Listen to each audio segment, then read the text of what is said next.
Shalom, this is Rabbi Mark Kunis and my taste of Torah for the week. Let me begin by asking you, how are you? This has been a week of severe isolation and most of us are just trying to adjust and figure out how to go forward. I want you to know that you are not alone. Don't hesitate to call me if you think I can help. We will not be together in shul this Shabbos, but if we all take a sitter and daven at our usual times in our own way, and a chumash to read from the Torah portion, I am sure, I have no doubt, that our collective prayers will go straight to heaven. Do it and feel how powerful it will be.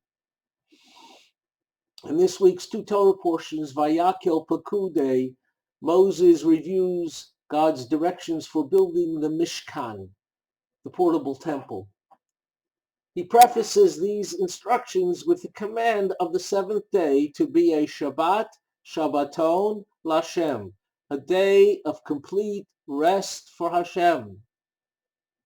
Well, this has been a week of complete rest, unwelcome as it is for us all.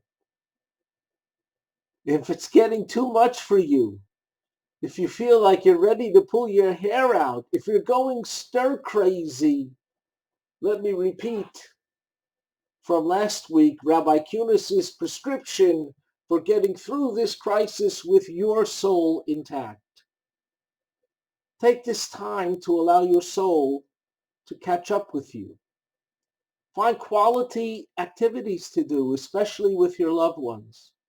Do that project you've been meaning to get to. Read that book or pile of books you've been meaning to read. Take long walks to keep fit. But most of all, let me suggest that you view all of this as a sabbatical. In ancient times, farmers would leave their fields lie fallow every seventh year. What would they do during that year? They would set up schools of learning throughout the land and learn Torah.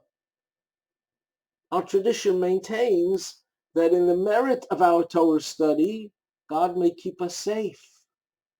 So review the Torah portion of the week. Read one aliyah every day. Read a Jewish book, attend online classes, especially ours.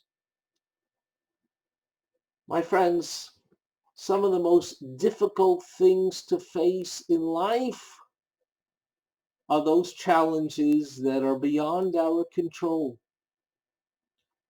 But you can control how you confront them. You can sulk and be miserable because your business or your stocks are suffering, or because you can't figure out what am I going to do with the kids now that they're home all day, every day. Or you can look upon this as a unique opportunity. My mentor, Rabbi Benjamin Black, suggests that we look at this crisis not so much as a sabbatical, but as a timeout. Think about it. A timeout. Isn't that true?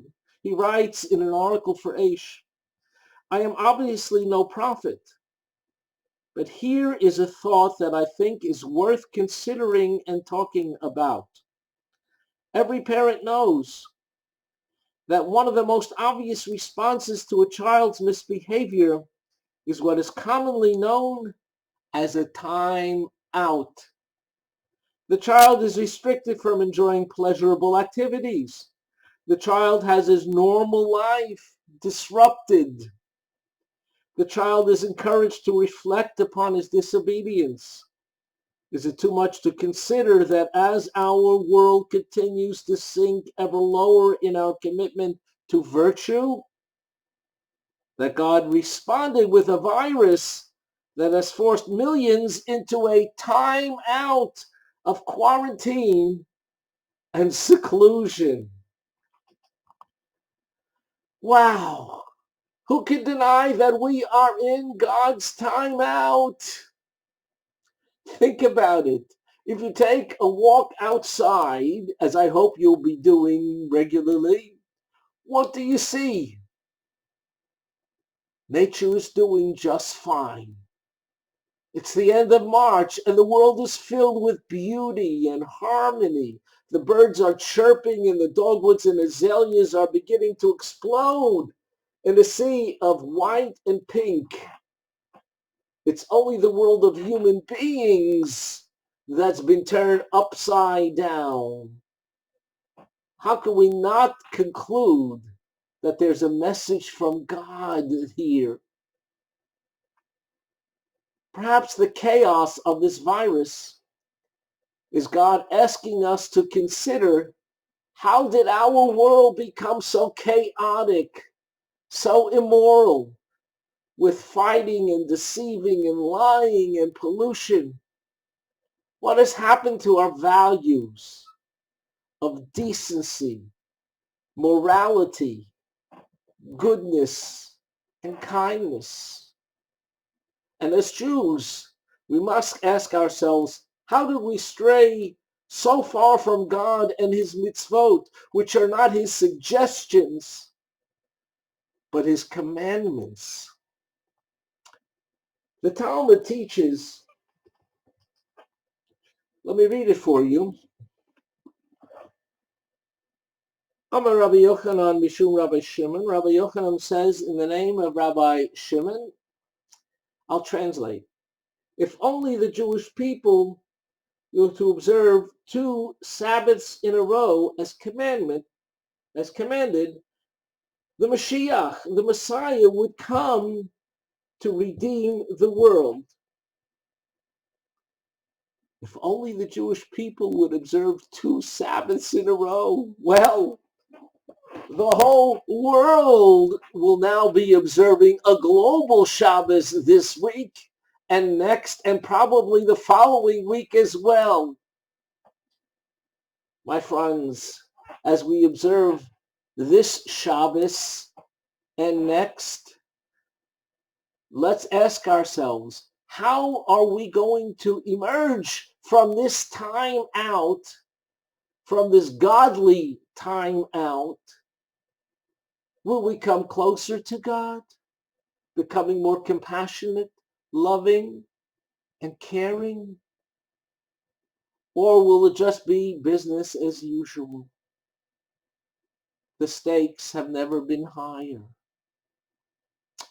The Torah reading this Shabbat completes the book of Shemot, Exodus. As we do so, it's customary to sing, Chazak, Chazak, v'nit chazek, which means, may you be strong, may I be strong, and may we strengthen each other. May Hashem bless and protect us all. Shabbat Shalom.